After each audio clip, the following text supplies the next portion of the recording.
The autumn chill swept through the suburbs of Deer Park, Texas, on Halloween night, 1974. The streets glittered with jack-o'-lanterns and the shrill laughter of children, their candy buckets swinging like pendulums of innocence. Ronald Clark O'Bryan stood at the edge of his driveway, watching his son Timothy adjust the strap of his plastic Planet of the Apes mask. "Don't eat any candy until we get home," Ronald reminded him with a fatherly smile. His daughter, Elizabeth, tugged at his sleeve impatiently, eager to join the neighborhood trick-or-treating crowd. To anyone watching, Ronald looked like an ordinary suburban dad, devoted, steady, maybe even a little overprotective. But beneath that calm, the man was crumbling under the weight of debt, failure, and desperation. Ronald, his children, and a neighbor's kids began their candy run around 7:30 p.m., chaperoned by the other father, Jim Bates. The group moved from house to house, skipping the ones with dark porches, until they reached a 2-story brick home that stood silent. "Looks like they're not home," Jim said, ushering the kids to move on. But Ronald lingered behind. A minute later, he jogged up to the group, a handful of oversized Pixy Stix clutched in his fist. "Guess they were home after all," he said, grinning. They were just slow to answer. No one thought much of it. Halloween was full of harmless pranks and surprises. Ronald handed 1 Pixy Stix to each child, including his own 2, saving 1 extra for a boy he recognized from church. By the time they got home, the kids were giddy with sugar and exhaustion. Ronald tucked his daughter into bed and found Timothy sitting on the floor, sorting his candy into piles. "Can I have one before bed, Dad?"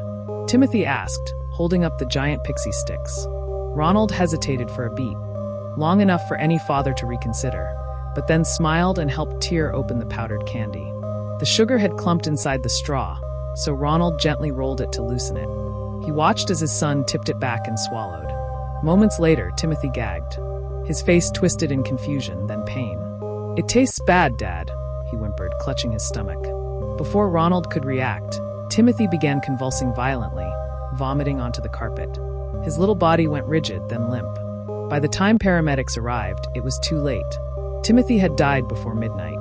Within hours, the news spread like wildfire. An 8-year-old boy, poisoned by Halloween candy.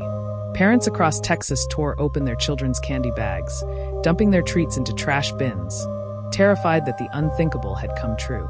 Cyanide, police soon discovered. The Pixy Stix had been laced with enough potassium cyanide to kill several adults. The medical examiner said the smell of almonds was unmistakable, the telltale sign of cyanide poisoning. Detectives began their search for a deranged killer, a faceless monster who had poisoned random candy for unsuspecting children. For a few days, the community held its breath.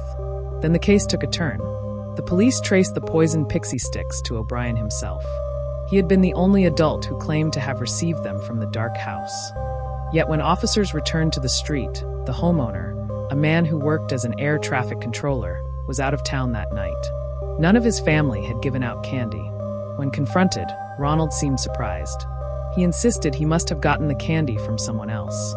But his story began to shift with every retelling. Detectives noted how calm he seemed when describing Timothy's death, almost rehearsed. Then came the insurance policies. Just days before Halloween, Ronald had taken out life insurance on both his children's $10,000 policies each. Then, only a few weeks later, he added another $20,000 per child. When questioned, he shrugged it off as responsible parenting. But what sealed suspicion was what he did the morning after Timothy's death. He called the insurance company, not to cancel, but to ask when he could collect. Behind the smiling suburban facade, Ronald O'Bryan was drowning. He worked as an optician, but he was chronically broke thousands in debt, behind on car payments, facing repossession and potential job loss. His home was falling apart, his reputation teetering. To the outside world, he was a God-fearing man who sang in the church choir and volunteered in his community. But privately, he was unraveling a man cornered by financial ruin and humiliation. In his mind, there was a way out. A monstrous, methodical way out. Kill his own son. Collect life insurance. Save himself. He had bought cyanide from a chemical supply store weeks before, claiming it was for pest control. He planned the murder to coincide with Halloween, a night when poison candy would blend into urban legend. It wasn't random evil. It was a premeditated betrayal. When the trial began in 1975, the courtroom was packed. Reporters called him the Candy Man, the man who killed Halloween. The prosecution painted a chilling portrait. Ronald O'Bryan, the loving father who used his son as a pawn in a get-rich-quick scheme. Witnesses testified that he had spoken to co-workers about cyanide, asking how much it would take to kill a person. Others said he seemed obsessed with life insurance, bragging about how much he could make if something ever happened to his kids. And then there was the neighbor's child, the boy who never ate his Pixy Stix because he couldn't open the stapled top. When his parents found it on his nightstand later, it was still filled with the same lethal powder that had killed Timothy. It was only luck that spared him. When the jury returned, their verdict was unanimous: guilty. The sentence: death by lethal injection. In the years that followed, Ronald O'Bryan became a pariah. Even among inmates, he was despised. A man who murdered his own child for money had no place among thieves and killers. He maintained his innocence to the end, claiming that an unknown stranger had poisoned the candy. But no one believed him, not after the evidence, not after his lies. On March 31st, 1984, nearly a decade after Timothy's death, Ronald was executed at the Texas State Penitentiary in Huntsville.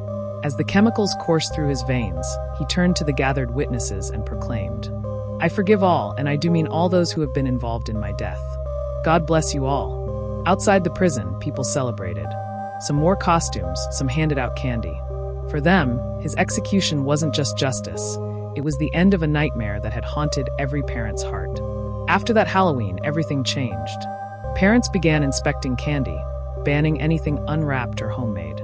The fear of poisoned Halloween treats became an urban legend that never really faded, even though no other confirmed cases ever matched O'Bryan's crime.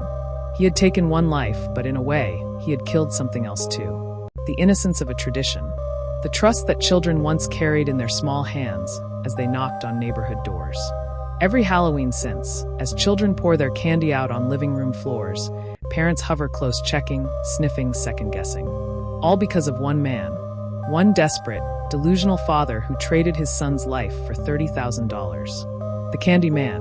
The man who poisoned Halloween.